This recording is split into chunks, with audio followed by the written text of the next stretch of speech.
This is the worst thing you can say about a coach team. I get it. He won all those rings, but can he coach? Can he coach without Tom Brady? The greatest football coach in football history's team looked off. Belichick isn't doing what is necessary to win at the Division I Power 5 level. Everybody in college football's paid a lot of money to whoop your ass, and whoop your ass. They did. You know, Belichick is the guru, the Gazda, the hero, the best ever. I get it. He won all those rings, but can he coach? I mean, can he coach without Tom Brady? The one thing I've always said about my former coach, Bob Knight, is he won with dudes like me. He got to the Elite Eight with dudes like me. If I didn't turn the ball over, he'd gotten to a Final Four with dudes like me. It's almost like Belichick has to have it put on a tee by Gronk, Tom Brady, or else he can't do nothing. It was, in my opinion now, just my opinion, yes, I am a football expert. It was the worst performance of the weekend, and I'm not just talking about the score. Belichick, the genius, the hoodie. He had his team ready for an opening drive, 83 yards down the field. That looked good. Like, I was looking at Skip Bayless and others, said, oh, he's got a national championship offense there. Really? One drive? Okay. All right. Well, the greatest football coach in football history's team looked awful. It not only looked pedestrian, it looked physically weak, untalented, slow, and this is the worst thing you can say about a coach team, it looked unorganized. It looked undisciplined. It literally looked that way to me, and I can't really see that in football like I can in basketball. In basketball, I can tell you within 2 minutes generally who's going to win a game. If I had discipline in my life, I would win millions waiting till the start of games and then live bet them, particularly if the team I think is going to win is losing. But I don't have that kind of discipline, either in my eating habits or my gambling habits. But I will tell you this, I, for the first time in a long time, watched a college football game and said that team right there is a mess. Undisciplined, slow, not up to modern standards. ESPN rolled out the red carpet. They did. It was a standalone primetime game. Michael Jordan was there. Mia Hamm was there. You can make the argument two of the greatest players in both of their sports. A lot of people tell you Lawrence Taylor, a North Carolina grad, and a real interesting guy. He, one of the top 5 greatest in his sports. Julius Peppers was there, arguably the greatest walk-on in the history of sports. But man, oh man, you know what was fascinating? And ESPN, I thought, did a really good job with this. When the game got out of hand on a scoop and score, middle 6-7 minutes to go in the third quarter, they panned to all the people leaving. And it wasn't just FRO leaving, friends and relatives only leaving. No, it was everybody was leaving. It was a work night. People got to go to work today. It was a rout. It was in the 40s to the single digits. And people were getting the hell out of there. You know, shout out Deion Sanders. Deion Sanders took the worst Division I team, Power 5 team, and beat that TCU team. Now, I listened to all the nonsense. TCU took this seriously. Blah, blah, blah, blah, blah. They learned from last year. I get all that. I do. I truly do. But Bill Belichick was too busy frolicking on the beach with that thing he calls a girlfriend, and he was too busy doing I don't know what to put together a roster that looked anything like a Division I Power 5 roster. And I'm not going to lie to you. I watched a lot of football this weekend, and of the high-end teams, I'm not talking about the route teams. I'm not talking about the New Mexicos or the Nevadas. I'm not talking about that. I'm talking about of the Power 5 teams, ACC, Big 12, Big 10, SEC. You know what I'm talking about. Hey, man, that was the worst-looking team that I saw. Now, maybe TCU's the best team that I saw. Hell, I don't know. We'll talk to Trey Wallace about it, but I got to tell you, that was nonsense. And watching that little Jordan Hudson, his pain-in-the-ass girlfriend frolic around didn't do Belichick any favors either. I mean, honest to God, she looks like the Wicked Witch of the West. I get it. It's undefeated. And when you're 9,000 years old with a big old set of tits on you, like Belichick is, you get a little young snow, you're all enamored, right? I mean, you're helping little girls with their homework, but she looks evil. She looks like she's ready to take your soul. That is so unfair of me to say, and I was going to take over a new leaf, but I don't know. The final score ended up 48-14. 48 points are the most points ever allowed by a Belichick coach team. He didn't recruit. You know, there was a lot of rumblings about this. There was a lot of guys that I knew in football that said Belichick isn't doing what is necessary to win at the Division I Power 5 level during the offseason. I had many coaches and a couple general managers and assistant general managers tell me that. Well, I'm like, all right, but it's Belichick. What the hell? No, it's not Belichick. What the hell? He didn't do jack shit. And always remember this. That guy on the other sideline, Sonny Dykes and others, they're paid millions of dollars to win, recruit, get in that portal, not mess around with their little girlfriends in the beach frolicking. No, not hiring your kid who couldn't coach blind turkeys to take a shit. No. No, that was nonsense. That was garbage. That was painful to watch. In fact, I stopped watching it. And I went to my old standby, 2.5 men. The world revolves around 2.5 men. I don't know, man. I don't know. I guess you sit there, and at one point I watched Belichick say, what the fuck are we doing? And the next play, 3 missed tackles later, and little Stevie Belichick with his man bun and his cutesy hair, he had no answers. Not only did he have no answers, he had no talent to get the answers. You know, it's fascinating to me.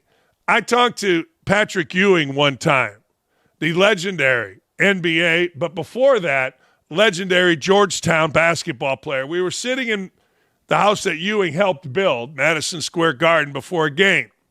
And I said, hey, man, you're Patrick Ewing. You're at Georgetown.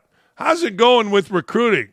He goes, hey, Dan, I can get a lot of moms and dads. I can get a lot of grandmas and grandpas to come, but these kids got no idea who the hell I am. Same with Belichick. You think they care? Hell no. Belichick embarrassed himself, and it's going to be a long year. Long year. When you don't have Tom Brady, one thing that has been proven about Bill Belichick, he's 2 years away from being fired. That's what happened with Brady. Brady went and won a Super Bowl. That deal is sealed tight in cement. Belichick walks out there with his big old titties and his fat ass, and he just got his ass beat. But they will always have the first drive. They will always have the drive when Tino Martinez, or whatever the hell the quarterback's name was, who was running for his life all night long, led him on an 83-yard drive, and the the teal-plaided, argyled North Carolina soft-ass fans were all a Twitter. Their heart was a pumping. We got our guy. Yeah, how'd that work out? And I'm not rooting for this. I want Belichick to be successful. I used to enjoy hanging out with Belichick. Belichick, Parcells, Coach Knight, myself. Yes, I know. Who doesn't belong in that picture? Used to hang out when they would come down for the combine. Parcells would ride a Schwinn Aerodyne bike and smoke cigarettes while he worked out and told me stories. Parcells, young assistant, a little bit older than me, young assistant. I sat and listened. I shut up. And I root for him. But that was a mess. And I have a hard time. I do. I have a hard time with guys that frolic around with some little girl who looks like the evil witch of the West and get their ass beat. At this point in my life, you're uninteresting to me. Belichick was going to be interesting. Now he's not. He's not going to get this turned around. He's not going to work hard at it. And remember, as I said earlier, that other guy on that sideline, he's working hard too. He's getting paid a lot of money too. He didn't have Tom Brady as a quarterback in the NFL. Or maybe he wasn't smart enough. I'll give Belichick that. But everybody in college football is paid a lot of money to whoop your ass. And whoop your ass they did. Hey, you know this episode is brought to you by Prize Picks. You and I make decisions every single day. But on Prize Picks, being right can get you paid. It can. I gave you a couple season longers the other day. Don't miss out on the excitement.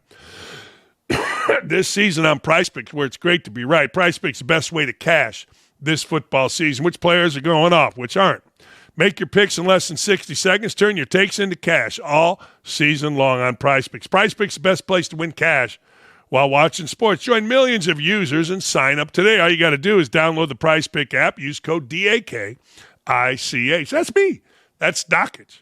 Get $50 in lineups after you play your first $5 bets. That's code DAKICH. No, it's not Dakich or Jock. No, it's Dakich. That's right. And you get $50 in lineups after you play your $5 bet. PrizePicks. Run your damn game. Run your game. I'm sorry. Sometimes I ad-lib because I like PrizePicks. I do. I'm going to have more for you this week. The start of the NFL season is coming up, and I feel an obligation. I do. I feel an obligation to win us all money. And I'm telling you right now, this is off of script. 7.5. The over for the Colts is plus money. Hey, Davey and Dylan and Nick, clip this off. I just bet $2,000. I did. $2,000 on the Colts over 7.5 to win $2,200. That's right.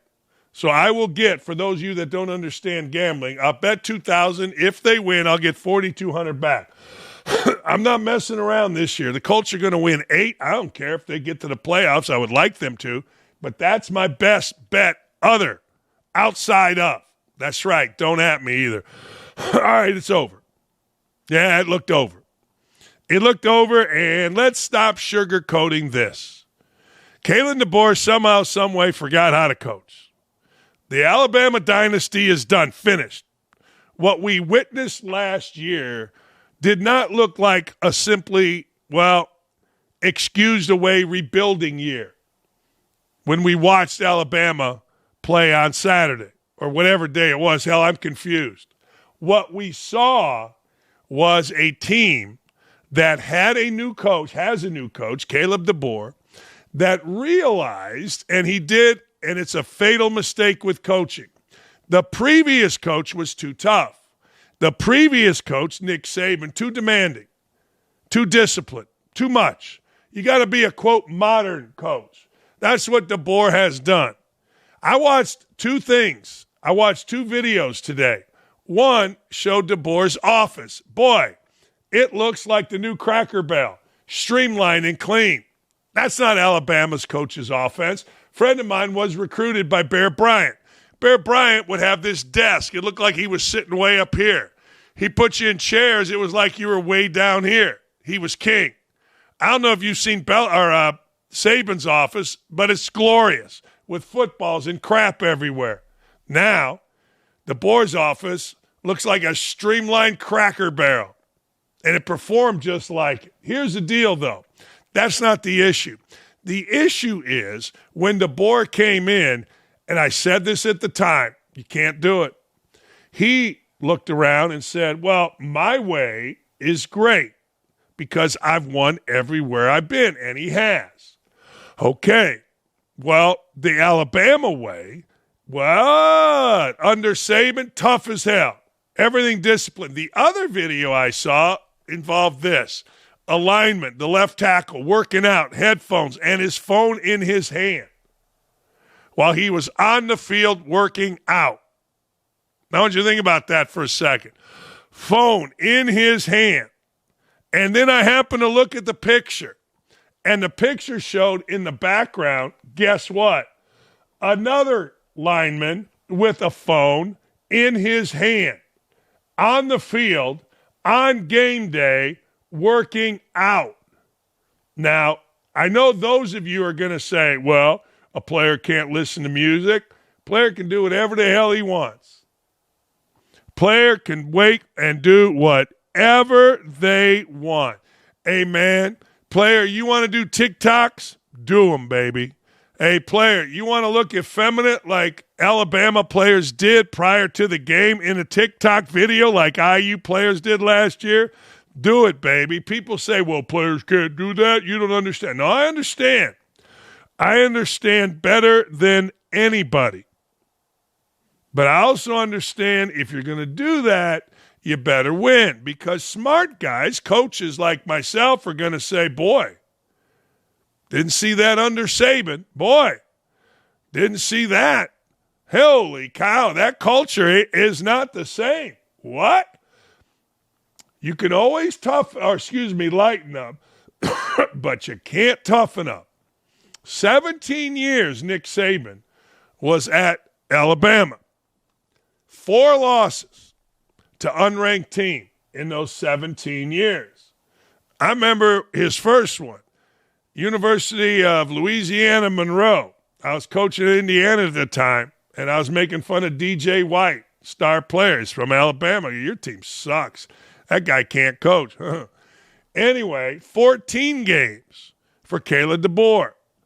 4 losses to unranked teams in those 14 games.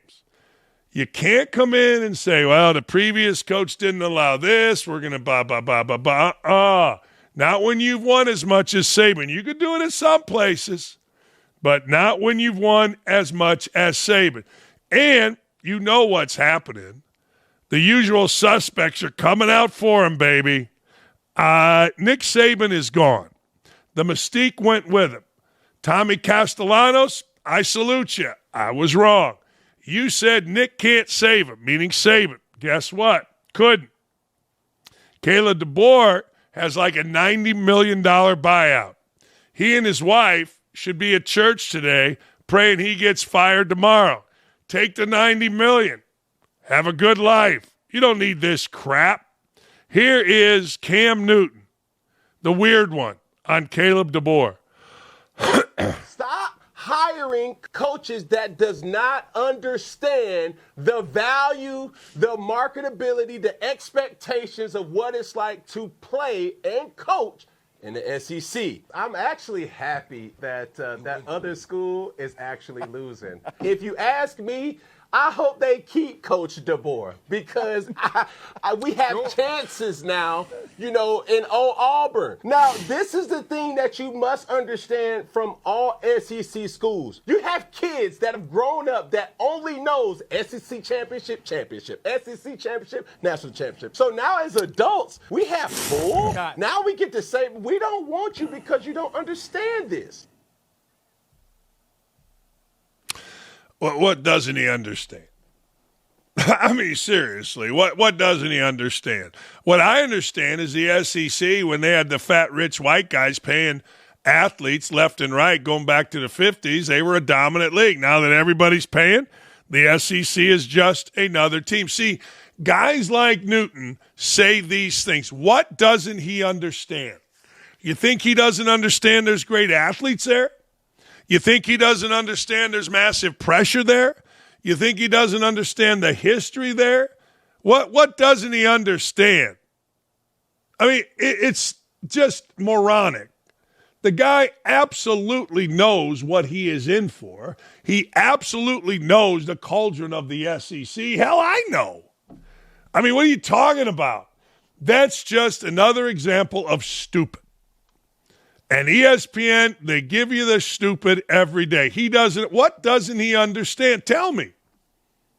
I mean, the guy's coached at a pretty good level.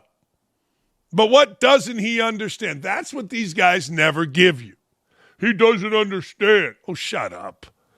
Shut the living hell up. Here's DeBoer. There's some confusion on his previous comments about a great week of practice. Here he is. Mentioned the great week before the game. Just how much do you self-scout the preparation before games, and are there times as a coach where maybe you notice during the week that things might not be going the way that you want them to? You said, what do you mean, great week? A great week. You said a great week of preparation. For this week, you're saying, or are you referring to last going week? Going up to Florida State before that game. I said that? You said that, yeah, before. Oh, just, yeah. Okay, all right. Yeah, I mean, I think our guys did. I mean, defensively, I felt like that we were pretty honed in. Yeah, I mean, guys just say that. And good for that reporter for calling him out. Look, you guys are telling us we had a great week of practice. That's what you hear all the time. We're really ready to go. We had a great week of practice. Did you really? I mean, did you? I don't know. Didn't look like it. Kind of looked bad. But Kalen DeBoer knows his way around it. We'll see what happens. But I will say this. Florida State played with a vengeance.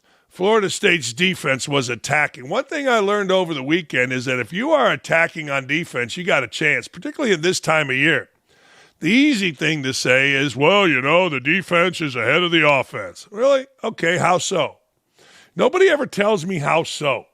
See, that's one of the reasons I was the best to ever do it at ESPN in terms of doing college basketball. And I don't understand why the powers that be here, Shanks and Zager, won't hire me to do basketball here. I told you why. You're supposed to tell people why. I don't get it. Nobody tells you why. Tell people why. What doesn't he understand, Cam? Oh. Anyway, tough week for an idiot. And he's not an idiot. He's just become, he's become a thing. Paul Feinbaum was a really interesting Southern SEC radio host. And he went to ESPN, his quirky looks and all that led people to now recognize him. But he's turned into Stephen A. Smith, and it's sad. He said Texas would blow out Ohio State. He said Arch Manning was the best player since Tim Tebow. Said Alabama was a national title contender and ranked them 8, and ranking them 8 was far too low. Generational ball knowledge. There you go. I'll tell you something else. Man, what is up with Dan Orlovsky? And why do we call every quarterback like Arch Manning generational? Is he better than Jaden Daniels? I mean, let's just take Jaden Daniels. Nobody's calling Jaden Daniels generational. But generational? It's amazing here. Here's Feinbaum calling for Saban to come back to Alabama. This is the dumbest thing you will see today, with 3 really ridiculous people on a set making up stupid shit. Here it is. Paul, after the Alabama game, you just tweeted the phone number of your radio show. They're going to go nuts today. So if someone calls up your show today and says Nick Saban needs to unretire and return to Alabama and coach this team, would that be fact or fiction? That would be fact. Bring him back. Get him off the game day set. Put him out there today. Don't waste a moment. I mean, it was that bad? It was that bad. This team is soft. They're undisciplined. You have a left tackle who's supposed to be the number 1 offensive lineman in the country. He got blown up a couple of times. And just one more thing. Julian Sayin, the quarterback at Ohio State. Yes. He was on the roster when Kalen DeBoer got there. Kalen DeBoer asked him, mispronounced his name. He was gone. Caleb Downs, remember him? Yeah. He was on the roster. And you wonder why Ohio State is looking so good right now and Alabama is shaky. And besides, Nick Saban is wasting his time on game day. With all due respect to the network, everybody, 3.5 million people watching, but please, bosses and wherever down the street, let him go. Let him out of the contract. Let him be there Saturday at Nick Saban Field. What is the temp? That's just, of course. I mean, talk to any SEC coach when they lose, or any SEC program when their coach lose. Hey, Billy Napier, would you guys want Urban Meyer back? Yeah, get him off the set at Big Noon Kickoff. That's just, it was Orlovsky, it was Feinbaum, and it was Greeny. Greeny spilling his special brand of stupid. But the idea was simply this. Yes, they're getting their ass beat. Oh, you think they want Saban back? I got 2 words for you. Duh. That's right. Duh. You think they want him back? Really? Oh, man. Hey, by the way, shout out Tommy Castellanos, Florida State's quarterback. Now, water will find its level, and he'll be horse shit and probably quit by the end of the year, but the man walked the walk. The man walked the walk after talking this offseason, many including me right here on Don't At Me, thought it was incredibly foolish to give your opponent one like Alabama bullet board material when the team you're on won 2 games last year. But Castellanos, hey, man, he backed it up. I salute you. Where are we at today? We're at Tony Paco's in Cleveland. That's right. Salute. Castellanos. I'm excited, man. People, I don't know if they know, but you go back and watch every first game that I played, and we always start fast. I dreamed of playing against Alabama, Castellanos said. They don't have Nick Saban to save them. I just don't see them stopping me. Oops. He was right. And you know what? Florida State defensive coordinator, former Auburn coach who was successful, now 3-2, I believe, against Alabama, had this to say after he kicked as the offensive coordinator Alabama's ass. Felt like old times tonight. How about that? How about that? All right, be careful, though. I always go back. Jerry Faust, coach at Notre Dame, beats Michigan. I think it was Michigan, LSU, somebody. First game of the year. Walking around on Wednesday with a sign with the previous week's score. Coach Knight walks in. I'm a lowly freshman and says, guarantee you, this is Wednesday. Notre Dame gets their ass beat this week. They did. I've always paid attention to that. Yes, Castellanos' comments were before the season. Those are over. Melzan, be careful. Hey, just want to say I appreciate all of you that have subscribed to, listen for it, youtube.com/, at the A sign. Don't at me with Dan Dakich. No apostrophe, no other A sign, just at, don't at me. See it right there with Dan Dakich. We're going to get to 100,000 here by the end of this calendar year. Make sure you head on over and please subscribe. I need more subscribers. Like, comment, do whatever you want. You'll never miss any of our great content in doing so. All right. I thought the send-off of Lee Corso was awesome. Whether it was Fowler or Herbstreit or Davis, Reese Davis, whether it was the Bear over here on Fox Big Noon Kickoff, whoever was involved did a masterful job of sending Coach Corso out. It was fun to see how much Coach Corso meant to so many people. It was fun to see how Herbstreit, and it has been fun to see how Herbstreit has cared for Coach Corso. And Coach Corso went out with a bang, 9-0. I think it was either 6-0 or 9-0, but if you got it, you got like plus 900 if you parlayed it. There it is, 6 for 6. That's what it was. You got plus 940 or something on a parlay. What the hell was I thinking? I should have known the man would have got it done. I should have known that he was going to be rocking and rolling. His last pick, Ohio State, beautiful. Yeah, there it is. Picked perfect. Love it. But I thought everybody handled it great. And Zager and I forget the other guy that handles sports at Fox. What a great decision to show Coach Corso on Big Noon Kickoff. Your competitor. Fantastic stuff. Great stuff. Not good stuff. Great stuff. Yeah, that was good. Saturday's edition of the iconic college football pregame show averaged 3.5 million viewers, making it its most watched episode in the 38-year history of the program. The final quarter hour, which featured Coach Corso's latest and last headgear pick, averaged 5.1 million viewers, and that's despite the fact that ESPN allowed its competitor Fox to simulcast a moment when Corso put on the Brutus Buckeye head at Ohio Stadium ahead of number 3 Ohio State's clash with the number 1 Texas Longhorns. That means far more than 5.1 million people tuned in to see that emotional moment. Coach Corso absolutely went out in style. He went 6 for 6, handled himself fantastic, wore a tux because, as he said, he wanted to go out in style. Those of us that were at Indiana when he was the football coach knew that Coach Corso had a future in television, as his television show on Sunday morning, along with Coach Knight's, was must-see TV. When Coach Corso did that stunt, first time I'd ever seen it, lights were dark, they faded from black in, a casket was shown, it opened up, Coach Corso leaned up and told the Indiana fan base on Channel 4, we ain't dead yet. Iconic moment.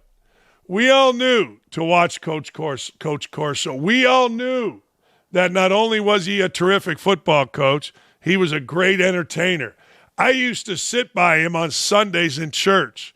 He would bring on Sundays to St. Paul's any player of his that wanted to go. His son Steve was a few years older than me. I didn't really know him, but I would always see them and his players in church, and I thought it was cool. It's like 10 o'clock Mass at St. Paul's. I went before practice. I was there praying I didn't get my ass kicked in that practice. They were there praying, well, that maybe they get a win. Corso, many don't know this, in 1979, if you look this up, he authored one of the biggest upsets in the history of college football bowl games. Tim Wilbur, an All-American defensive back, returned not one but 2 punts for touchdowns as Indiana went into BYU and beat BYU like 56-49 or something crazy in the Holiday Bowl. Coach Corso could coach, and he could entertain. Hope you enjoy your retirement, Coach. Hope you have a long, long life with a lot of laughs. Lesson learned?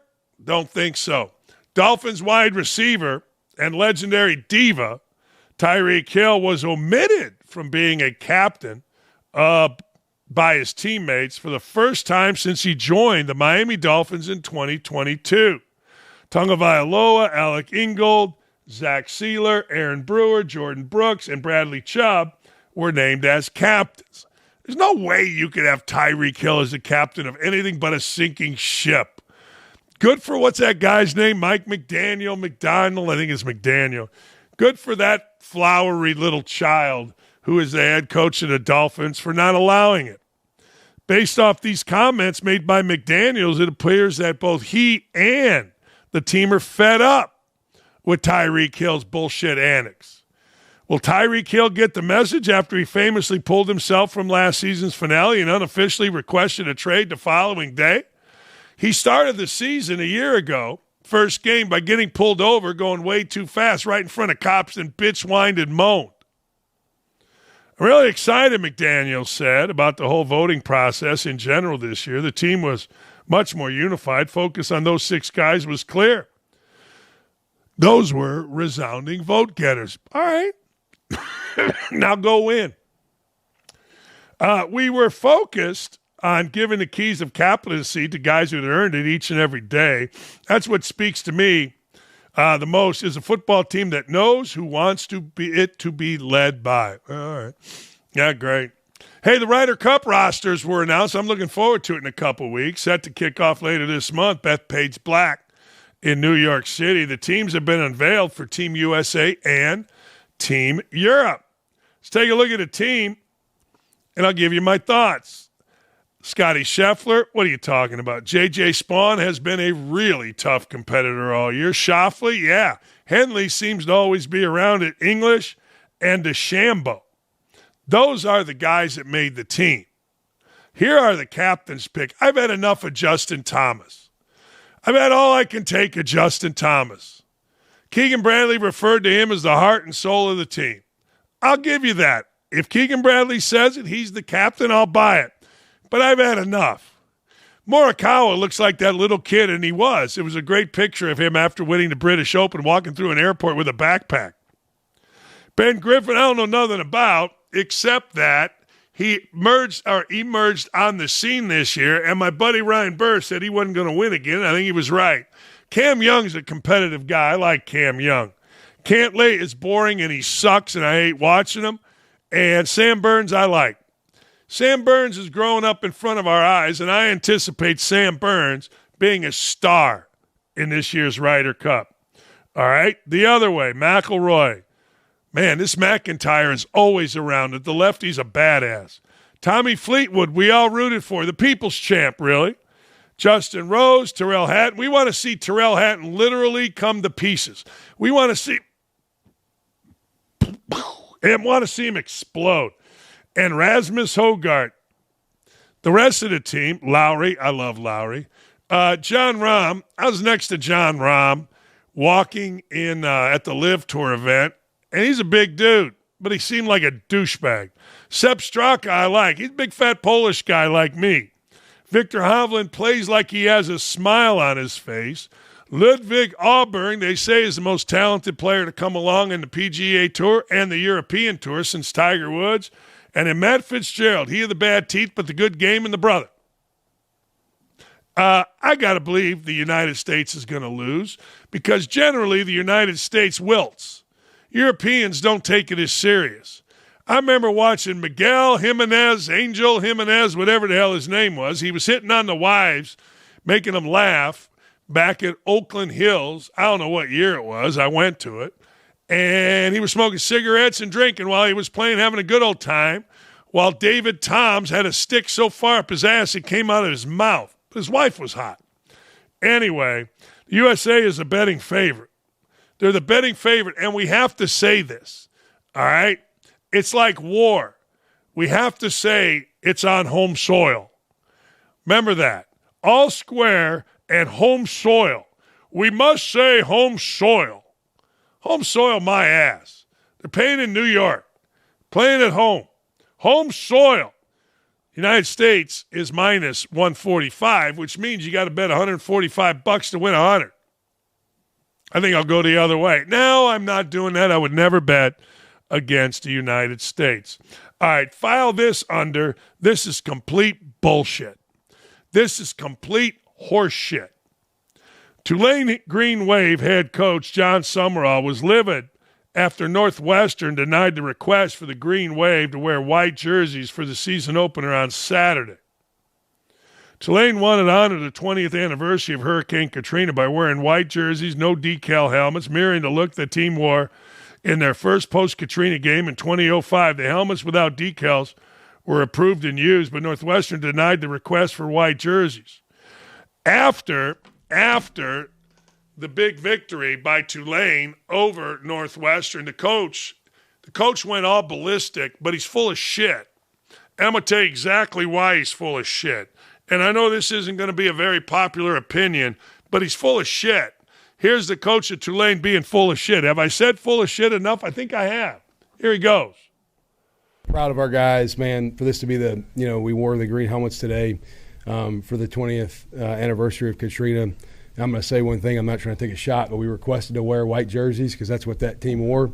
It got denied by the other team. That's their prerogative. But when you show disrespect to the city of New Orleans, that's what's going to happen to you. You're going to run into a team like this. They had a chip on their shoulder because I wanted them to wear the same exact uniform that team wore 20 years ago. Request got denied. We might have used that for a little bit of motivation to represent the city. So don't disrespect New Orleans ever. Yeah, nobody was disrespecting New Orleans, you dolt. Northwestern, they made the request August 17th, and jersey agreements are in place a far, far longer time than that. Remember, when you take a team and you take it from Chicago to Northwestern, you don't do it the day before the game. You don't. You put decals on, you get those jerseys ready, blah, blah, blah. It's not like basketball. I'll give you a story. We were playing Krzyzewski in the NIT final. It was like 96, 97. So it's Indiana versus Duke in Madison Square Garden. We get a call. Coach Knight calls me into his office or into his hotel room. He goes, "Hey, Dan, do we care about this? Duke wants to wear black uniforms. Do we care?" I said, "Yeah, we care. I'll tell you why, Coach. We care because Duke is trying to make a recruiting statement." Now, we recruited against Duke a lot. Black was a really popular color. The Chicago White Sox were the number one selling jersey and hat in America because Jerry Reinsdorf and Eddie Einhorn changed their colors to black. It became a very popular thing with African-American kids, and Krzyzewski knew that night, didn't I? I did. So I told him that. I go, "That's bullshit." I told him the exact thing. He goes, "I got livid. You call them back and tell them, hell no. We're wearing the jerseys we're supposed to wear," and we did, and we beat the shit out of them. We did. We beat their ass. So I get it. You want to wear certain jerseys, but football is different than basketball. Basketball, you just bring the jerseys with you. Football, you got to move an entire town. So this guy's full of shit. Good for him. The people of New Orleans will probably say, "Well, what? Tulane did what? Yeah, we don't care." But anyway, he's just being a football meathead, and away he goes. Now, Summerall is a very good coach. Very good coach. And he takes every little slight and made it a big deal. Good for him. They got it done. But he's full of shit here saying that about Northwestern, and he knows it, which is just typical coach bullshit. Trey Wallace is going to join. We're going to talk some football now. This fall, You're not just watching the biggest game in college football. you're at the game. Bama versus Georgia. September 27th, Athens. OutKick's giving one lucky fan and a guest a VIP treatment This is your shot. to punch your ticket to the college football weekend of a lifetime. Flights covered. Hotel covered. Game tickets, of course. We're also hooking up 10 more fans with OutKick hats, and everyone who enters gets a discount to the OutKick shop. No purchase necessary. Just hit outkick.com/sweepstakes. College football weekend of a lifetime. Outkick.com/sweepstakes. Does anybody, is he going to have to stroke a check? Has anything like that happen as far as messing up anybody's houses in here? He didn't. I did not hear any glass break. I did hear him say, "Please don't watch my shot. Don't look at that shot." But he did well. Landon, what did you think of the overall experience? With all these live professionals and live golfers out here, their games didn't seem to impress me when I was caddying for Dan. I mean, he's easily the best golfer here at Chapman Hills. I mean, he's a great guy. We're here with Dan's golf coach, Lee. Yes. How was today? Up and down. I'm going to say up and down. I think first 9, Dan played really well. He did. And then got a little shaky towards the end there. Putting was way off. He's usually a better putter. Putting was way off. But you know what? Great day. A lot of good people. Had fun. And I have to say, as soon as I didn't have to be his caddy anymore, he may have started playing better. I will say, the live experience, it seemed like every 3 or 4 holes there was a bar set up. Do you think once we kind of got to the bars, that played a pretty big impact as far as Dan's game? It may have. I'm not gonna confirm that one way or the other. We're here with the man of the hour, Dan Dakich. You just finished 18 holes. Dan, how are you feeling? I feel great. I tell you what, it makes you feel like a big guy. You're inside the ropes. You're playing like a set-up championship course. I hit the ball good, couldn't putt, but what a great time. My wife was there. Landon was there. Great pros. I mean, what a great day. Thanks to everybody at OutKick for letting me do it, get me in this thing. Yeah, I don't know. The overestimation of I got tired. I'm not going to lie, Davey. I don't know, the bars and all that. I did take a shot. Actually, I took 2 shots because my back started hurting. Here's what happens when you get old. I told my wife, I go, man, I'm getting stiff as I walk. I don't know. And I think when I went in the hot box, there was a bathroom that was in the sun, and I went in it, and I came out, and I was drenched with sweat. I'm like, oh, don't go in there, fellas. But thanks for coming out. That was a great day, and I got to lose my stomach. The stomach, it's got to go. Stomach has got to go. Too much stomach. Nah, Dan, we had a great time. Yeah. It was a lot of fun, and following around. You had some great interviews. We're going to have some more content coming out later. I know we got an interview we're about to play, but it was a good time. Yeah, it's the way in which Lee answered that question I thought was great because I had to go away for a bit, so I didn't know if things got off the rails while Ryan and I were away while y'all were, I guess, playing. I think it was around holes 1 through 5.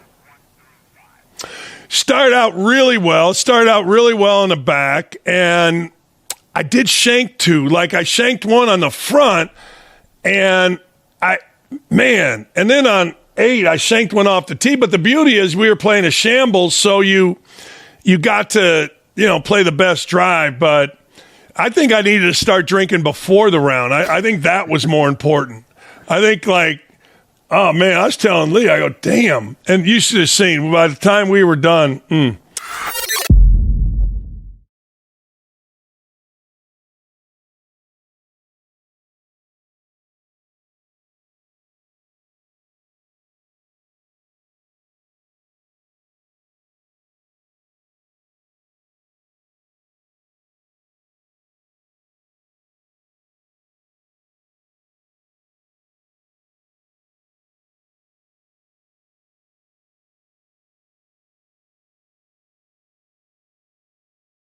He was in Columbus, Ohio, because he's the best to do it. The great Trey Wallace, nice enough to join. All right, what was it like? Let's go pregame.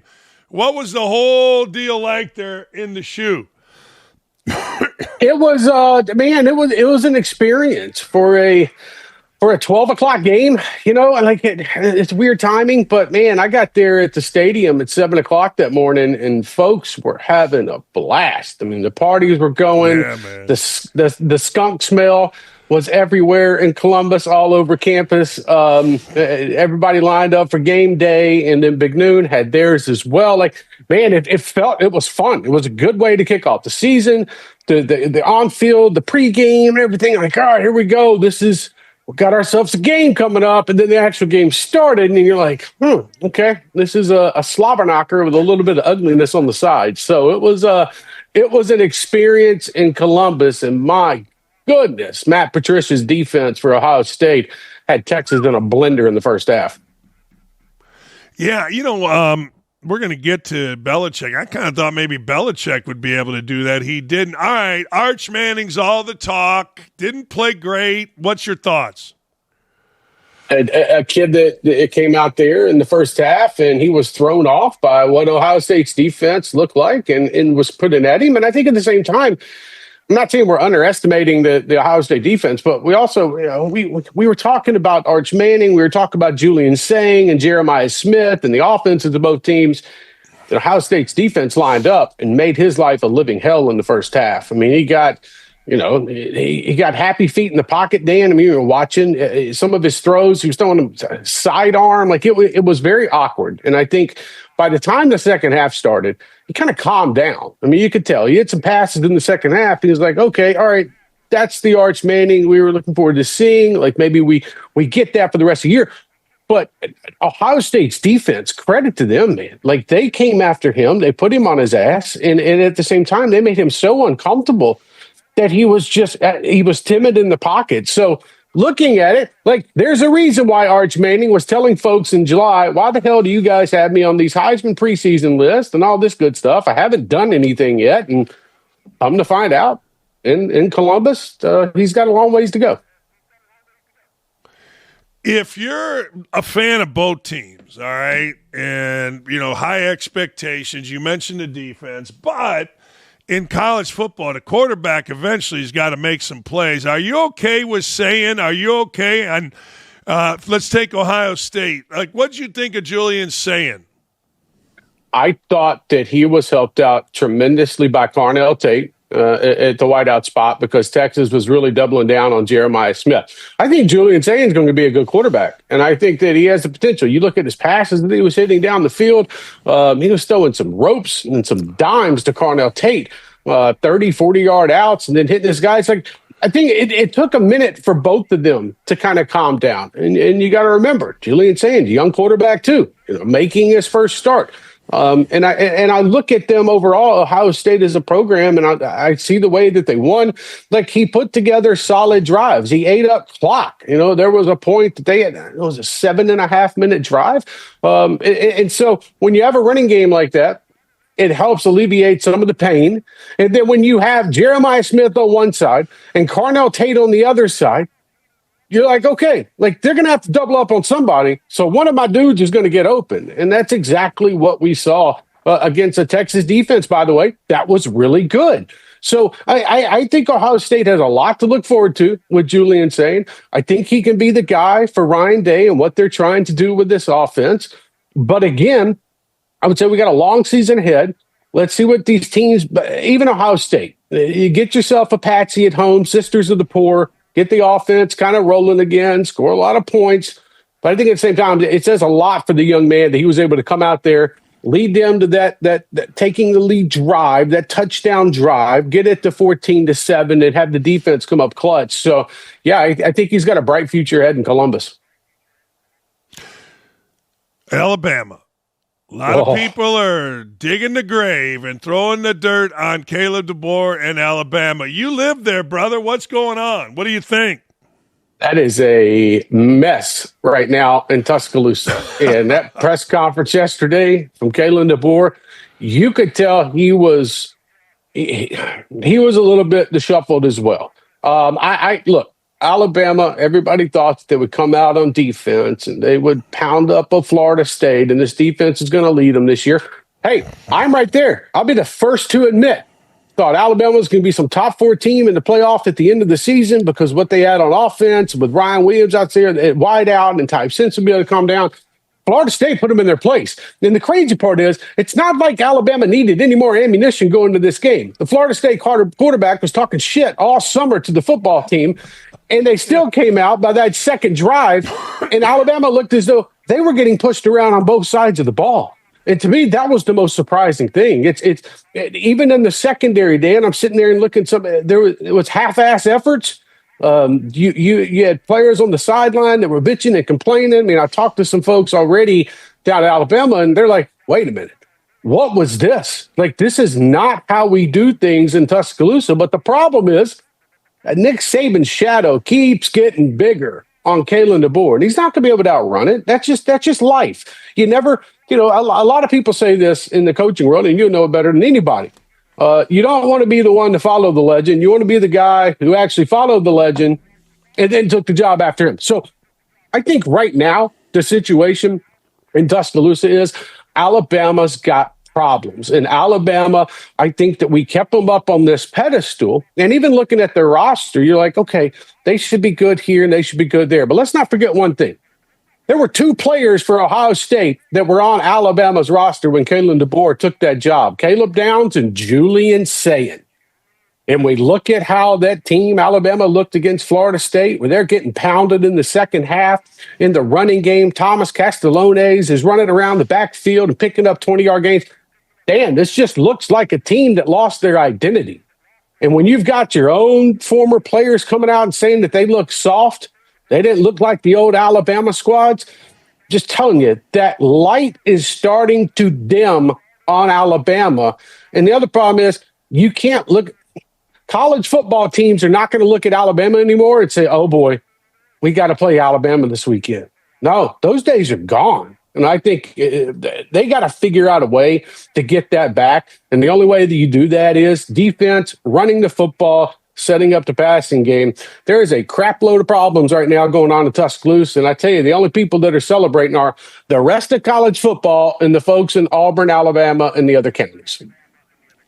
It's amazing. It is amazing how people – like Alabama was here for so long that, man, they just want to kill Alabama. It's like it feels – I get it. I'm not saying it's wrong, but it's personal. It feels personal. That and Belichick getting his ass kicked last night. It feels personal that people are so happy about this. For 17 years, and even I'll take away Nick Saban's first 2 years, Alabama was the talking point of every conversation around college football. And I think, look, folks, you know this, man. If somebody is sitting there and they're 2 feet into the grave with 4 feet left, they're going to do everything they can to get that shovel and continue pounding them into the dirt. And I think right now, Alabama's given them all the ammunition to do that. Now, let's see how they recover. They play Louisiana Monroe. By the way, Louisiana Monroe is a team that Alabama lost to in Nick Saban's first year. So I'm not saying they're going to lose to the Warhawks. What I am saying is that let's just see how they come out on Saturday in the first half. You know, it's funny. I just talked about that. I was coaching in Indiana, and our star player, DJ White, was from Alabama. And I remember making Saban jokes when they lost to Monroe, and that did not turn out as a good take for me. Belichick, all right, I'm going to give you my take real quick. I'm not a football expert. I know what I see when it comes to coaching, and I watched a shit ton of games all weekend. I mean, that's basically all I did. I wasn't feeling great. That looked unorganized. That looked untalented. That looked ill-prepared. That looked like let's put it this way. Of all the Power 5 teams that I saw this weekend that played against other Power 5 teams, that team looked more mid-major than it looked anything else, Trey. I'm talking about North Carolina. And when you have to replace 70 players on your roster, and everybody thought that North Carolina, I'll be the one too. Like I thought this would be a 6-win team. 7-win team, somewhere like there, get into a bowl game, have success. That team last night, it looked like they should be in the MAC conference. It was ugly. And it was ugly right after the first touchdown drive by Gio Lopez, the former quarterback at South Alabama, who Bill Belichick stole from me, in the transfer portal. Thank you, Bill Belichick. But even he looked like a regular guy. What I'm getting at here is they got a lot of problems in all this hype. Last night, I got so sick and tired of hearing the comparisons to Deion Sanders. Let me tell everybody out there something. North Carolina is not going to stay relevant this year. This is the product you get on the field. They're playing on ESPN Plus next weekend. They're not on ESPN. They're not on 2. They're not on Fox. They're not on ABC. ESPN Plus. The problem is they don't have a football team that's capable of going out there and competing every single Saturday. And I don't care how much money they wanted to spend in the transfer portal. It doesn't mean anything when it comes down to the overall roster and the chemistry of the team. You don't have Travis Hunter, you don't have Shedeur Sanders, and you don't have the star power Deion Sanders. This is not a Colorado story. I mean, everybody remembers that when Colorado beat TCU, Colorado came back, and remember they played Nebraska that next week. And then it was like USC, and the ratings galore were there. It ain't happening for Bill Belichick in North Carolina. And they can try to – I hope everybody had a good time in the pregame festivities and everything like that with the celebrities on the field and the red carpet, because that shit's gone now. Like, I'm sorry, you got a rude awakening from TCU. And by the way, they rubbed it in your face last night. There was a reason why they were still trying to score with 3 minutes on the clock, because Sonny Dykes took so much crap from everybody leading up to that Colorado game 2 years ago. He was going to make a point last night against Bill Belichick, and they did. TCU's the better team. And right now, Bill Belichick's got a lot of problems. And watching that post-game press conference, I hope the folks that cover North Carolina on a daily basis understand what they've gotten themselves into, because you ain't going to get many answers. And also at the same time, they're going to try to keep things so under wraps there in Chapel Hill. So, look, the atmosphere was great for the game. The national anthem was fantastic. Congratulations. But they got a real dose of reality about 5 minutes into that game, and you're about to figure out that it's going to take 4 years to turn this thing around, Dan. And I don't know if Bill Belichick is going to be at North Carolina for 4 years to turn it around. I don't either. And you know what? The idea that, Bill Belichick is working his ass off. A lot of people that I knew in football said that he was not doing the things that you got to do in the offseason. And it showed. Hey, on the other side of it, I got to tell you, man, LSU looked damn good to me. That defense is fast. Nussmeier did enough. That LSU defense, brother, that's about as good as I saw in Ohio State. That's about as good as what I saw all weekend. LSU should be the number one team today in the country when the AP poll comes out. That's not a shot at Ohio State in any way. It's not a shot. It's just when I look at both teams, LSU to me feels like the more complete team. I'm just saying on offense-wise with the quarterback situation. Sure, Garrett Nussmeier can get a little better here and there, but they got weapons all over. I know people are going to disagree, but if we're just going off week one, your opponent, who you played, Clemson is a team that I think is going to be fighting for a playoff spot for the entire season. I think Texas will end up with 3 losses. So you go back and you look at LSU. That is a football team that Brian Kelly's like, okay, like we waited around long enough to go fight for a national championship. Now's our opportunity. And for them to go on the road in the other Death Valley at Clemson and get that win and be able to take Cade Klubnik down in the second half, I'm telling you, the Tigers from Baton Rouge, Louisiana look really good right now. And I think if they keep this up, obviously we're going to be talking about them come November when it comes to the 12-team playoff and the SEC champion. So really liked what I saw out of the LSU this weekend. Yeah, no, honest to God. I just thought they looked the opposite of Belichick's team. I thought they looked well coached. I thought they looked aggressive. I thought they looked athletic and talent. Literally, I was trying to, in my mind, compare the two, and there was no comparison. No, it's like you're watching a varsity football team, but then the JV team played Monday night against TCU. I mean, that's the best way to sum it up. LSU has so much talent, and Brian Kelly has hitched his wagon to Garrett Nussmeier, and Nussmeier looks like a guy that can lead this squad to the semifinals this year. I'm not saying national championship, but to the semifinals. So, yeah, I mean, hat tip to go on the road and win that game. That's a tough environment to go play in on a Saturday night. And the fact they come out of there with the win, buddy, they had a 4-year losing streak in season openers. So you go do that You're getting over a hump. So it's like day by day type of thing. You know how it is in coaching. Who's your number 1, 2, 3 team in the country after one weekend? I mean, obviously, I know I just joked around with LSU being number 1, but I think it's going to be Ohio State number 1, LSU number 2, and I would, to be honest with you, I put Miami at number 3. I like what they did. I need to see other teams first go up against some tough opponents. I mean, like, you know, Oregon's going to play Oklahoma State this weekend. I need to see Georgia against somebody that's compatible in football.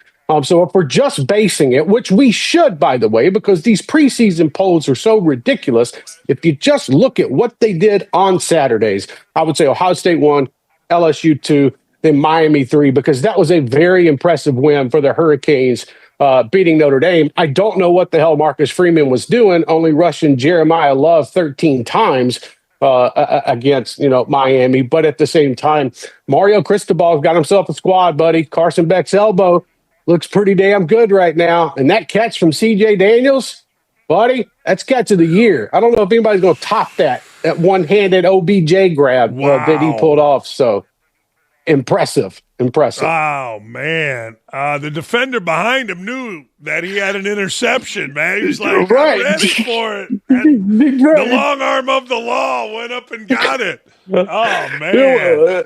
What an awesome. Amazing! It was just an amazing 5-day stretch of college football. The NFL comes back this week on Thursday. Next weekend in college football, I'm gonna go ahead and warn everybody right now.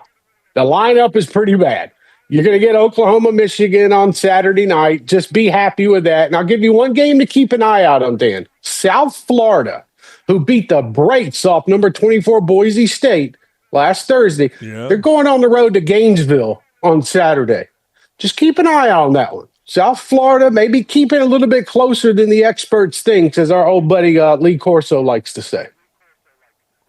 Yeah, I got to tell you, man, that would be that would make Billy Napier once again be swimming upstream for the entire season if they get beat. You know what I mean?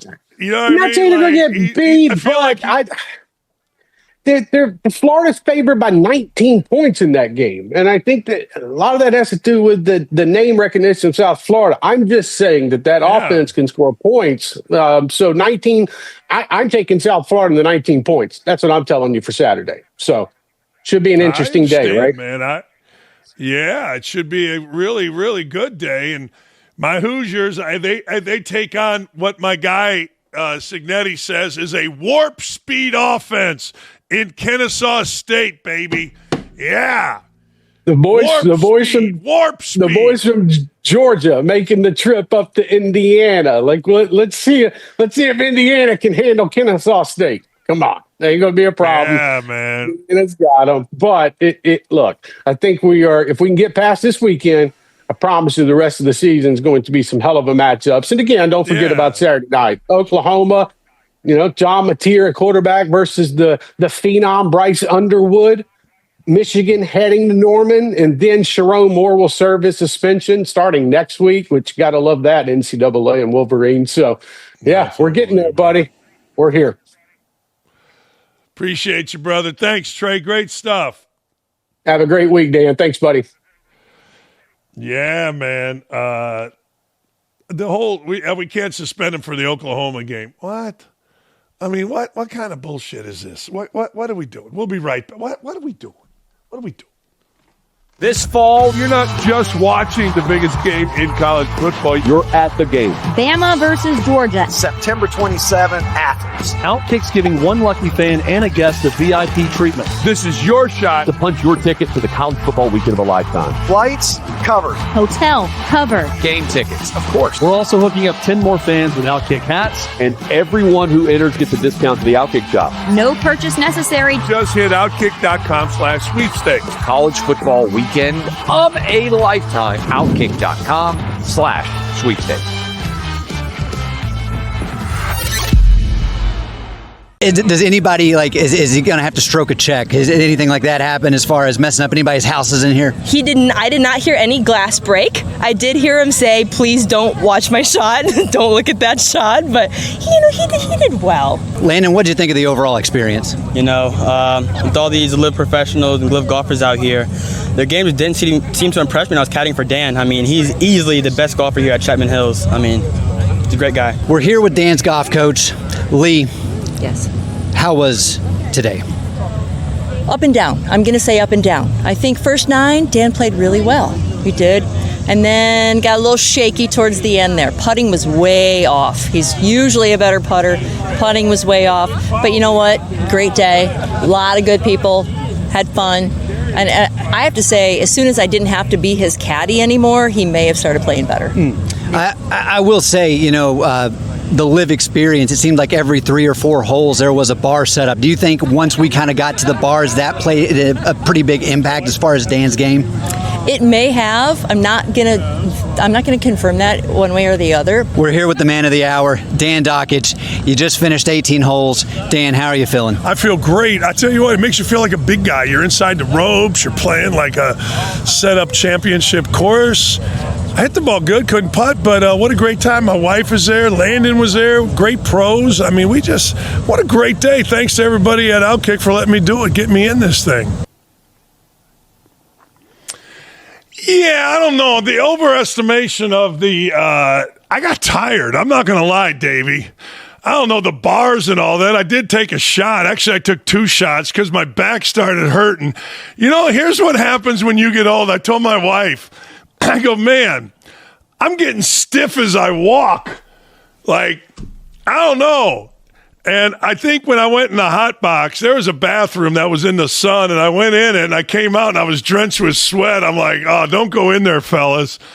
But thanks for coming out. That was a great day, and I got to lose my stomach. The stomach, it's got to go. Stomach has got to go. Too much stomach. Nah, Dan, we had a great time. Yeah. It was a lot of fun, and following around. You had some great interviews. We're going to have some more content coming out later. I know we got an interview we're about to play, but it was a good time. Yeah, it's the way in which Lee answered that question I thought was great because I had to go away for a bit, so I didn't know if things got off the rails while Ryan and I were away while y'all were, I guess, playing. I think it was around holes 1 through 5. Started out really well in the back, and I did shank 2. I shanked 1 on the front, and and then on 8, I shanked 1 off the tee. But the beauty is we were playing a shambles, so you got to, play the best drive. But I think I needed to start drinking before the round. I think that was more important. I think, oh, man, I was telling Lee, I go, damn. And you should have seen, by the time we were done,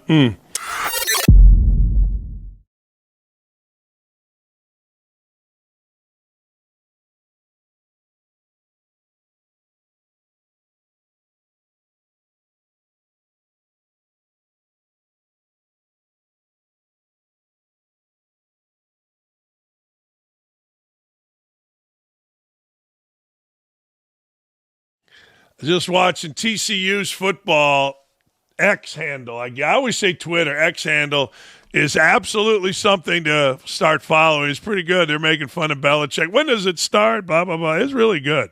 Congratulations to those people. So I'm going to give them a stock up. TCU's Twitter handle gets a stock up. Hey, stock up to you. What are you going to do? Catholics, convicts, Notre Dame, Miami, down there in, I was going to call it Joe Robbie. It's Hard Rock, and it's a hell of a game. Notre Dame, everybody tells me, found themselves a quarterback, C.J. Carr, son of Lloyd, looked terrific. But the U, and I got to tell you, man, Carson Beck, he showed up and showed out. And I don't know the kid's name, but he made the greatest catch ever. Not ever, but you get my point. He went up, and it was the hand of God that reached up and snagged the ball right from the jowls, the hands of a Notre Dame defender. It was pretty good. It was a fun night. Notre Dame, Miami feels right. It does. Why? I don't know.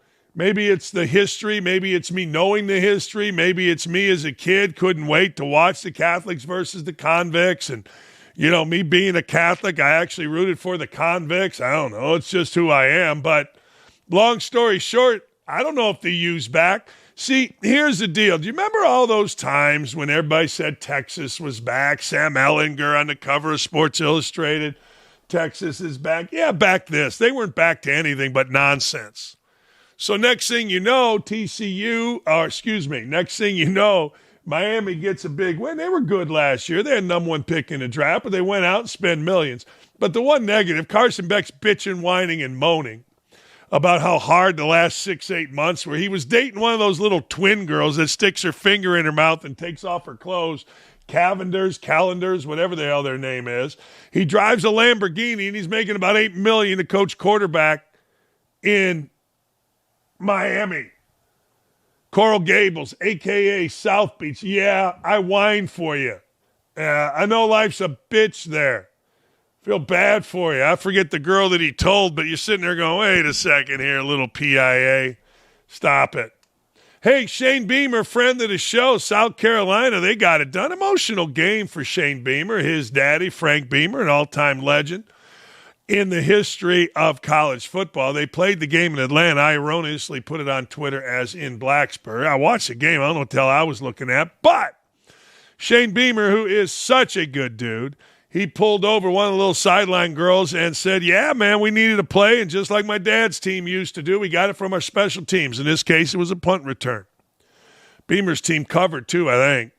Made me very, very happy. Tommy Castellanos, the beleaguered quarterback, who started out his career, I don't know where, but I know he played at Boston College, and he got his ass booted. And then he quit, actually got his ass demoted, then he quit. He said something interesting that I'm going to be looking at now. He said that Nick Saban could not save Alabama. They could not stop him. All right, that's what we're focusing on. But the bigger thing he said, and this is what I'm interested in seeing, he said usually or historically in his first game, he has been basically unstoppable. Now, he said his first game. I'm anxious to see his first game. I don't know if he was unstoppable, but he did a hell of a job in leading Florida State to whooping Alabama's ass. I don't know, though. Does that mean what? He can't handle success? Does that mean he's very limited? I don't know. I'm going to give the dude his props right now, but I'm watching. See if this thing works. We shall see. Stock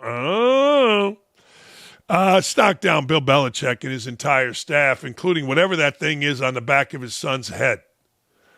Like, I don't know what that thing is, but he's got like a man bun and a sweeping thing. And you know what? Just be an adult male with the great American penis and coach your ass off. It's kind of what your dad did for years. I don't know what kind of statement you're trying to make. His son Steve is a defensive coordinator, and I really don't care. But what you should care about is your defense was soft, unathletic, frankly disorganized, and, in a word, horse shit. I mean, I don't know what to tell you. It was. You didn't have to watch for very long to see what I'm talking about. Well, maybe you guys did. I don't know, but I didn't. I mean, I saw soft coverage. I saw bad tackling. I saw bad footwork to break down and make the tackle. I saw an unathletic operation that looked defensively and offensively after the first drive uncoached. Now, people may think that the best coaches are in the NFL, and maybe they are. I don't know. What I do know is Sonny Dykes and others are paid a hell of a lot of money. One hell of a lot of money to win football games, and Dykes and others have been doing it for a long, long time. Arch Manning. You know, if we go back in the archives, I said about Arch Manning, I didn't like the way the ball came out of his hands. And when I saw his highlight tapes in high school, I said, who's he playing against? Like, he looks like we had a kid named Cliff Jenkins. We used to call it Cliff Jenkins disease. 6th grade, he was shooting jump shots. Pitching, he was firing fastballs. No one could touch him. I don't think he played a second of high school sports. That's what it looked like Arch Manning had. He had Cliff Jenkins disease. In high school, he was playing against fat kids from like some kind of Catholic Covenant seminary schools. That ball doesn't pop out of Arch Manning's hands. Now, I'm not a believer that if Arch Manning's daddy and uncles and granddaddy weren't legends, that he'd be at Bowling Green, but it sure looked like it. It sure looked like it on Saturday. Look, when a guy throws a football, this is taught to me by both Belichick and, well, me listening to Parcells and Belichick. The ball, when it gets here on real throwers, is already 10 feet out. For a bad thrower, when the arm gets here, the ball looks like it's at the arm or behind it, meaning I throw it and I'm getting to here and the ball's still like here, behind it. This is behind. When a good thrower throws it and he gets here, that ball is 10 to 20 feet out, it looks like. Arch Manning got nothing, and then he's trying all these idiotic throws. And then in crunch time, didn't do it. Had a chance. And this isn't some freshman now. This isn't some freshman. It's a third-year player in the same system. Now, it's easy to be critical. I get it. But I'll tell you something else. It was easier to overhype. But he contributed to it. He took the money. He did. I saw commercials. He's in it. Dan Wolken said the overhype wasn't his fault. Bullshit. The overhype wasn't his fault. Of course it was his fault. They did a good job, the Mannings, no question, of them trying to temper expectations. But eventually, as I've said on the show a million times, it all goes away. Expectations, both good and bad. You know what it comes down to? You got to play. You got to play. And how you play determines what is actual. Not what somebody on TV says, not what some, quote, expert says, how you play. He played absolutely, my opinion, awful. Pedestrian. Unworthy of being, well, anything other than what? Oh. All right. Alabama football. Everybody wants to dig the grave of Alabama football. Okay. I'm with you on it. 4 losses, 14-point favorites, 4 losses to unranked teams in 14 games, unacceptable, even at a school like Indiana. Pre-Signetti. Can't really do that. You got to be better than that. You got to be better than your circumstances. You got to be better than what's presented in front of you, particularly when you're Alabama and you are given every single advantage. Money, no object. People recruiting for you, no object. History, no object. Players around, no object. None. Zero. Zip. Nada. But isn't it interesting? Isn't it fascinating that now, with all of these teams across the country paying players, SEC doesn't look that great. Not saying it's not, saying it doesn't look that great. Let's look at Alabama's schedule here. Let's look at the potential for disaster. UL Monroe, they'll win. Wisconsin, they'll win. At Georgia, they'll lose. At Vanderbilt, they'll win. So now you got 2 losses already. At Missouri, you tell me. Tennessee, at home, At South Carolina didn't look great, but Sellers a good quarterback. LSU did look great. And then they go to Auburn. This could be a disaster. Or this could be a great renaissance. You know, the biggest game of the year for Alabama, frankly, is going to be at Georgia. That's no surprise. Here's why. You go about the business, and you do take care of business against Louisiana Monroe. You take care of business against maybe a good, maybe a bad. Nobody seems to know Wisconsin team, and you can change your whole season around. The whole dynamic can get changed around by beating Georgia. That's an opportunity. We'll see. Pat Schumer, the offensive coordinator at Deion Sanders is Colorado. Look, I know last year everybody got fat, right?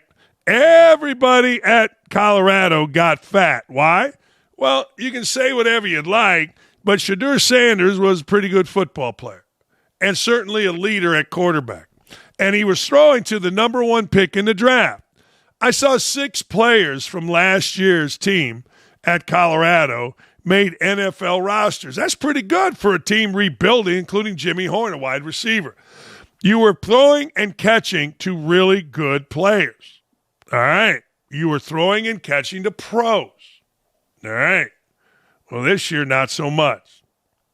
Scored 20 points. Got to score more. Pat Schumer, whatever.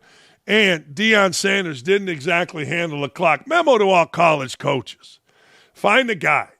I don't care who the guy is. Actually, the Colts did this with Jim Tressel when he got fired from Ohio State. Find a guy.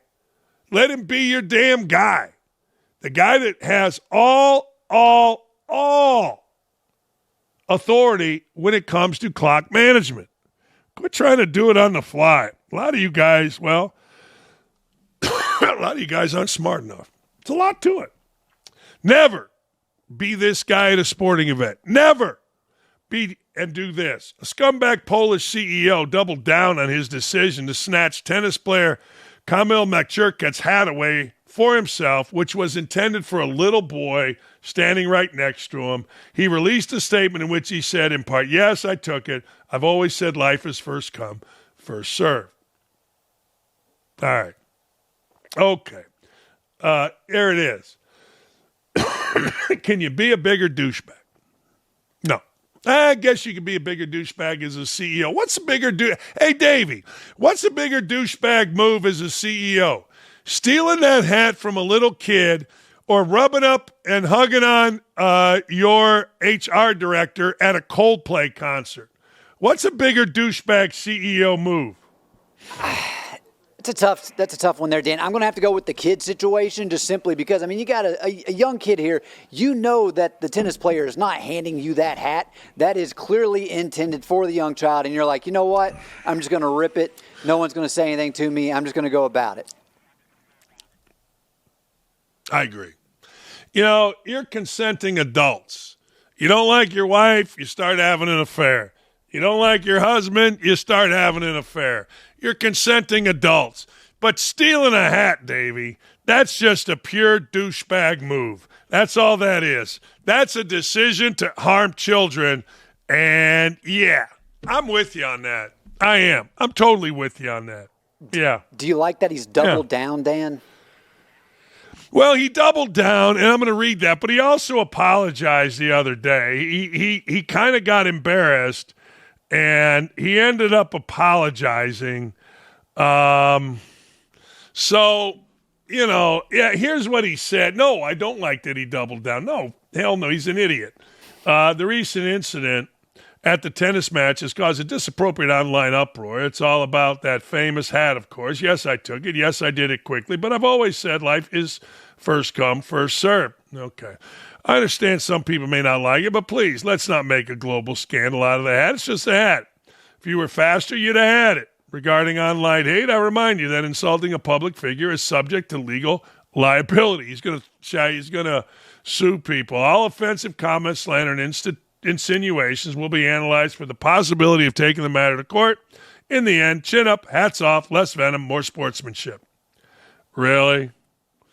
So the guy, this douchebag, fine. They got another hat for the kid. Apparently, I think we got a picture of it here.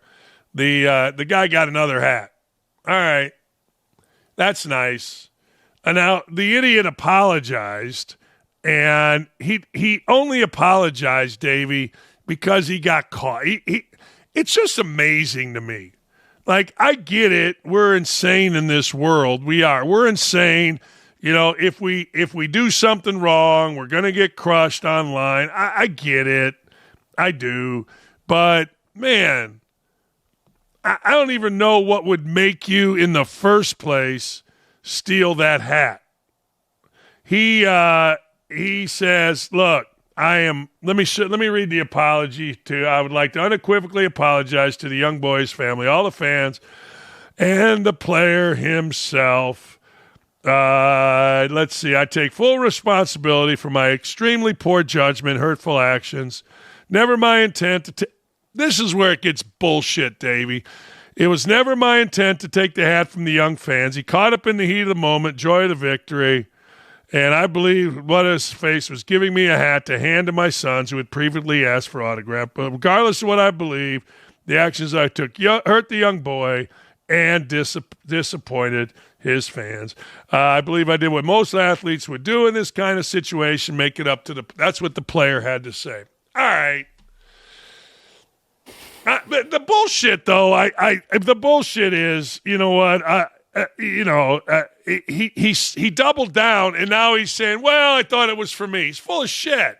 I just look at this. It's a situation where they were looking to try to get as many autographs as possible. Dan, you probably see this all the time where the 40-year-old collector items, they're just stuffing that stuff away, and they're taking it away from the opportunities of these kids to get something to where it's like, hey, this is actually going to be meaningful for them, and it's not something they're just looking to turn around and sell right away.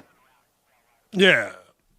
I mean, get out of the way when little kids are getting stuff, would you please? Would you? I mean, just let's do that. All right, before we get to Mark Texeira, he's running for Congress, Texas District 21. Chip Roy's got the seat, but Chip Roy is going for Attorney General Mark Texeira. I'm going to give you my 5 teams that I'm kind of buying after week 1. Number 4 is Miami. I don't know, or number 5, is Miami. I don't know that Notre Dame is great, and I think it is when you play them. Playing against C.J. Carr, first-time quarterback. You know what? All right, I'm going to buy you, Miami. I am. I'm going to buy you. But I got an eye on you. I got an eye on number 3, and that's FSU. Does this mean Florida State is back? Does this mean that the team that Bobby Bowden had in the top 5 year after year after year after year, and then when he left, Jimbo Fisher rode that wave to a national championship? Does that mean this team is back? Holy hell, I don't know. But what I do know is I'm going to say Florida State is in my top 5 because Thomas Castellanos did what players are supposed to do. If you're going to talk, you got to walk. And he backed up everything that he said, and he did it in fantastic fashion. Period. I don't hear nothing about it. Nothing. I'm going to go with number 3. You know, this is kind of tough for me because I believe that teams are supposed to whoop opponents when they're really good. Number 3, Penn State. I'm going to give Penn State some props. Number 2, Ohio State. And the team that I thought was the best all weekend, LSU, man.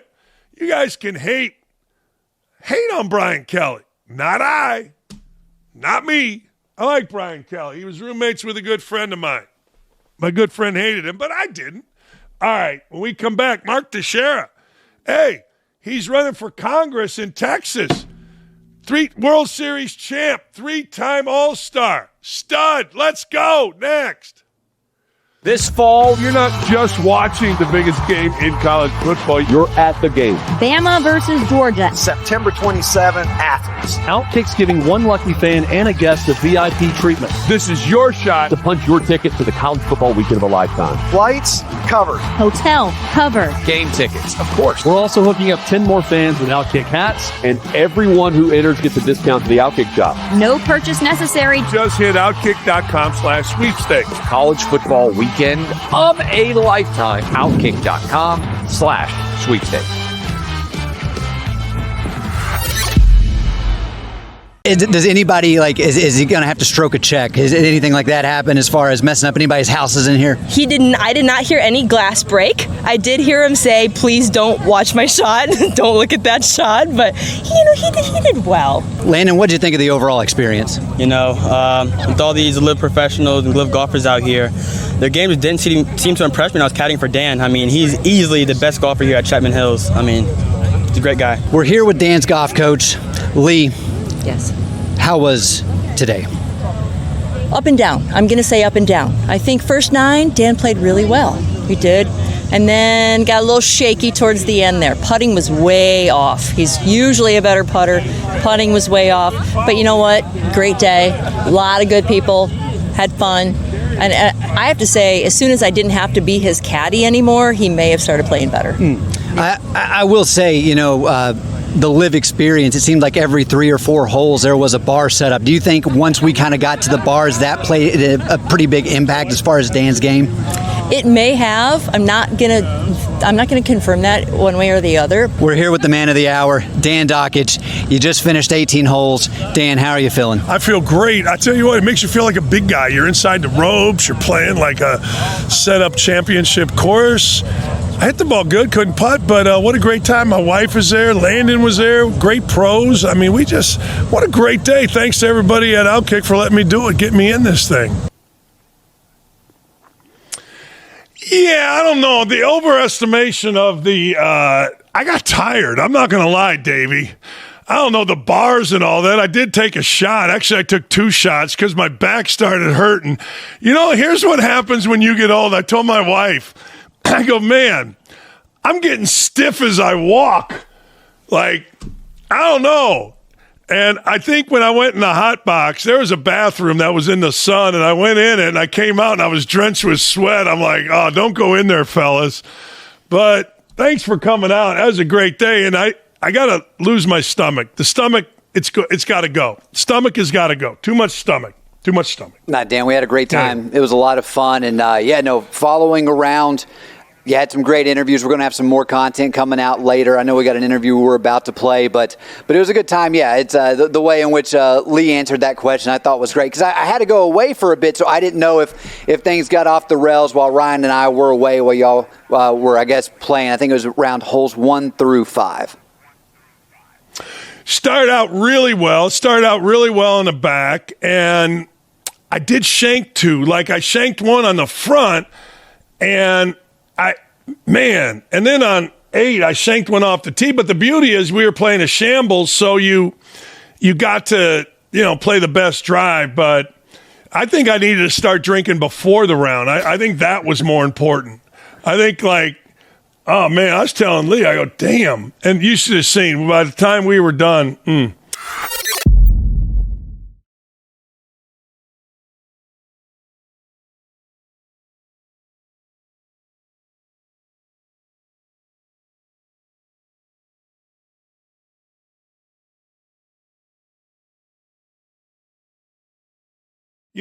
Mark Texeira as an all-star, World Series champ with the Yankees, played for the Rangers. Look, but now you're going to get to know him. You're going to get to know him as a man running for Congress, and I think this is very, very cool. I think athletes understand a couple things, Mark. I've always said this. Athletes understand doing a job. They understand keeping score. They understand being on time and that there's work involved and preparation involved, right? I mean, congratulations. What led into this? Thank you, Dan. You're exactly right. When you talk about all the things that I learned as an athlete, hard work, discipline, being a part of a team, understanding that you have fans, constituents that count on you, that really care about what you're doing. Becoming a politician and being an athlete, there's a lot of parallels here. I think that's one of the reasons why America loves sports, is it is the last true meritocracy in our country. Doesn't matter where you're from, what you look like, socioeconomic background, you work your tail off and you win at the end of the game, you win. There's nothing behind the scenes. Right. Like you go out there, you score more points, you win the game. And so I'm happy to be a part of this race and just excited to fight for the great people of Texas. What made you join? What made you jump in? So, one thing about being an athlete is you can't do it forever. I knew I had a shelf life. I was in my early, mid-30s. I just blown out my wrist. This is 2013, just had wrist surgery. And my wife and I are kind of sitting around all summer. First summer in my entire life, I wasn't playing baseball. And we started looking at, what does the future really look like? What do I want to get involved in? And we prayed about it a lot. And I just kept coming back to public service, kept coming back to, man, I would just love to serve people and go up to Washington or, be a part of an organization that is trying to make people's lives better. And I think when you look at what we're doing here in America, the America First agenda, like that's a team I want to be on. That's a team that is winning, that's winning for Americans, that's making our country a safer place, making it a more prosperous society. I believe in American exceptionalism. And that's why I want to run for Congress in the 21st District of Texas, because I think we've got a winning team and a winning strategy. When you look at Donald Trump, how important is Donald Trump relative to yours or anyone's campaign that supports Donald Trump? I think it's very important because I believe that President Trump will go down as the most influential president of my lifetime. You look at where this country was headed. If the Democrats had won the White House and taken over Congress, we were headed towards socialism. And that's not hyperbole. That is a fact. We were headed towards socialism. The fact that Donald Trump fought for America, got shot at, kept going, and has decided that, enough is enough. It's America first. I'm fighting for the people, hardworking Americans that deserve to have government on their side, not have a government that wants to control them. That's why President Trump is so important to my candidacy, to everybody's candidacy in the Republican Party, because the Americans are behind him. And you see that every single day. His policies are working for hardworking Americans. They're working for Texas. Texas is the envy of the country for a lot of reasons, and we want to keep it that way. Texas is going through some stuff, redistricting, gerrymandering, they call it, all that kind of stuff. Are you affected by that? Roy's seat is up. That's the one that you're going with. Is that being affected at all by what's going on redistricting in Texas? Yeah, the lines are going to move a little bit, but what I would say is redistricting is rebalancing the scales, and I think that's what President Trump wants to do with our entire economy, with our entire country. Rebalance the scales, whether it's trade, whether it's supporting law enforcement and making sure that our cities are safe. The Democrats over the last 4 years had done such damage to our country that we need a little bit of rebalancing. I'm amazed. Speaking of safe, I'm amazed. I grew up in Gary, Indiana, which at one point in my lifetime was a murder capital of the United States. We were a little bit proud of that, but not really. I grew up as a scared kid. My house got firebombed. The guy threw a Molotov cocktail at it. We'd been broken in. I grew up as a scared kid. I did. And I will never understand, and, maybe you can help me or maybe you're in the same boat as me. I will never understand how anybody could fight against making our cities safer, because they're not. And we don't have to put up with it, Mark.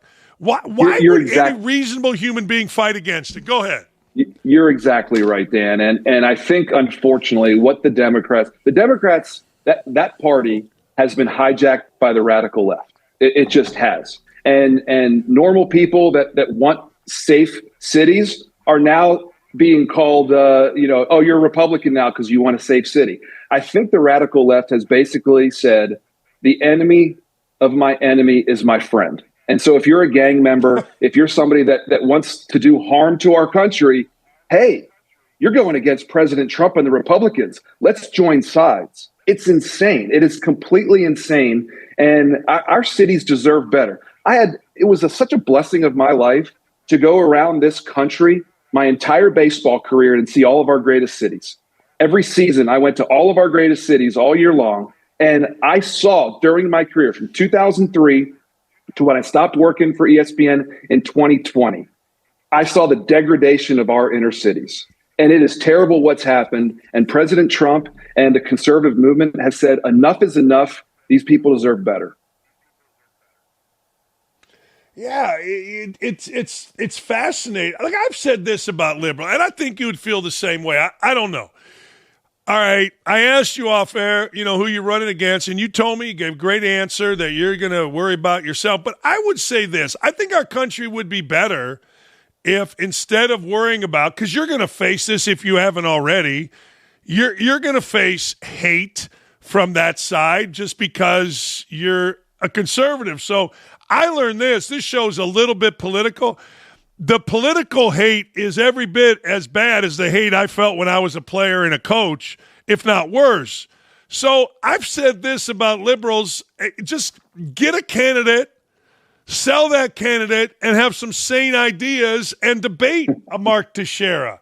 Debate, so instead of like, you're going to be called fascist, you're going to be called racist, you're going to be called Nazi, right? I mean, it's all coming if it hasn't already. I don't get it, Mark.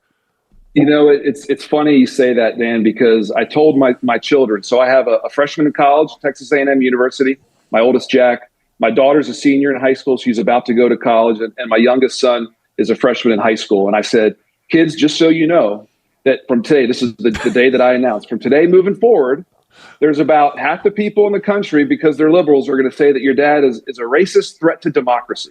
Just know that. Right. And the reason that they're going to say that is they have nothing else. Their policies do not work. Progressive policies are a disaster. And so you're right, Dan. If Democrats would just go out there with some normal candidates that actually love America, that actually want to help the people in America, we might have better debates. We might have better candidates out there. But lunatic leftists are running all over this country, and it's unfortunate because people are suffering because of it. Yeah, I always go to Joe Lieberman and Dick Cheney. They sat like two adults. Whether you like Lieberman or not, whether you like Cheney, they sat like two adults discussing policy, and that was the debate. And I always go back to that, Mark. Like, that's what we should be, not this. Because, honest, have you already been called all those names? Have you already had that? Is that already been? Sure, I have. But one thing I learned playing for the New York Yankees, especially when you're hurt or you're not playing well, don't look at social media. So I don't. Yeah. So everyone that throws stuff at me on social media, I'm sorry, I'm not reading it. But one thing I would say, Dan, is that people have told me the same thing. Hey, Tex, why do you want to go into politics? It's so divided. They don't even talk to each other anymore. Well, everyone on the right, conservatives haven't moved that much further right. It's just everybody on the other side have moved completely off the map to the left. And so what used to be, some really good debates, maybe some great policy discussions, I have no problem talking to you about, tax rates or national security or things that are going to, maybe make our country better. But when you say that men can get pregnant, where do I go with that? I can't have a conversation with you if that's what you truly believe. And I think that so many people on the left have gone off the map that it creates this huge divide that's tough to bridge that gap. I think it creates a huge distraction as well from what's real. You're right. And Dan, one of the reasons I'm running is because people are real. People that need better jobs, people that want lower tax rates, people that want their cities and their streets to be safe. Those are the people I'm running for. My district is the most beautiful district in Texas. It's the Hill Country, hardworking people. These men and women, they go to church on Sundays and they barbecue afterwards. These are just good patriots. And they want the government to work for them. They don't want to be controlled by the government or be told what to do, be told to wear masks, be told you can't go to school, be told that, if you build a company, it's because the government built it for you. That's baloney. I think that the American people are waking up that the America First agenda and the conservative agenda is the ones that is working for them. I agree. I don't disagree with that even a little bit. Mark, I appreciate you. Last thing, Yankees going to get this done or my Cubs going to get this done? You still following baseball or too busy? I've been busy the last couple months, but I'll tell you this. Baseball is such a weird game. What I would tell you is it's early September. In 2 weeks, the hottest team just figure out whoever the hottest team is in 2 weeks. That would be my World Series favorite, because momentum and confidence is huge in baseball. And so if the Cubbies and the Yankees can get hot in a couple weeks, they got a good shot. Appreciate you, man. Thanks for coming on. Hope you'll come back. Great stuff. I will. I'll come on anytime, Dan. That was a lot of fun. That is great, man. Mark Texeira, I'm glad somebody with common sense. I'm telling you, you talk to Tommy Tuberville, a coach, and it's just different than talking or listening to some of these people that, as Mark said, hate America. I just don't get it. Like I've said forever, instead of calling all of us conservative names, how about you just get a candidate out there? All right, woke-a-dope me, baby. Woke-a-dope me.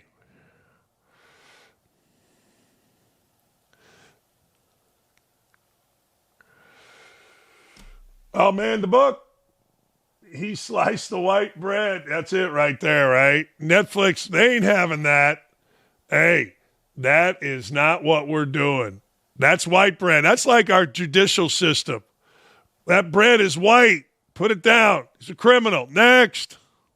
Idiocy. Oh, yeah, he is. Today, 2 o'clock, everybody is excited. It went from he is a Nazi, a racist, a fascist, he's a pedophile, to now they want him dead because he hasn't spoken publicly in a few days. All right, maybe he's just working. Does your CEO speak publicly every day? Nah. We'll see. 2 o'clock today. Going to be fun. Next. Remember, only you can prevent your state from becoming California. Man, I looked the other day because the weather here has been beautiful. So I looked the other day. I said, all right, I would like this weather. There's no humidity, beautiful 70, 75 degrees, sun shining, whatever you want to do. You want to go, we stood out or hung out by the pool yesterday. You want to play golf. You want to play pickleball. You want to go for a walk. You got no problem. And I look, where is this weather? All of them, damn near, we're in the state of California, but you can't live there. It's crazy. Hey, last thing.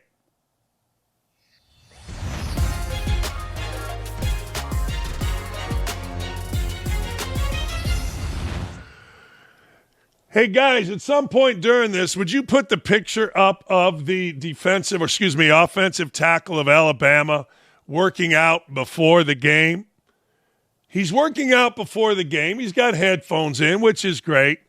But as he's working out, look at his hand. He's got his phone. Look at the guy behind him working out.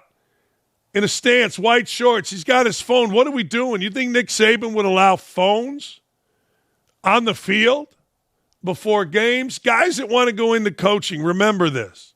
The guy that did it before you, particularly when he was uber successful, was away, whatever way, for a reason. Particularly when a guy was there 17 years and won as much as Saban. He was doing things a certain way for a reason. He was doing it his way because over the course of time, he learned, even as players from 17 years ago to now have evolved, he learned to put certain things in. Does everything have to be the previous coach's way? No. Same thing in business, same thing in every walk of life. However, you can't come in and say, I'm going to be the nice guy and think that's going to be successful enough relative to where the previous guy was. Saban was notoriously a hard worker, a demander, an attention payer to the slightest of details. I understand that exactly how I was, and it drove me crazy. 2 things have to happen for Alabama to get back. 1, there has to be a reestablishment of discipline. Strong, tough, fair discipline. 2, you got to get players in there that fit that discipline. I'll never forget when I left Bowling Green, the late Louis Orr became the head coach. He said publicly, this is the perfect job. Players go to class. Players work their brain. It's unbelievable. Well, yeah, I was just too hard on him. I was too hard on the wrong guys. Early in my career, I was too hard on the right guys. They thrived. You got to fit the players to who you are. But who you are can never, ever, ever be lax in discipline. Man, that's how Alabama gets it back. And they can do it this year. But I'll tell you this, there's an old coaching motto that is so true. You can always lighten up, but boy, oh boy, is it hard to toughen up. Have a great afternoon, everybody. We'll see you tomorrow.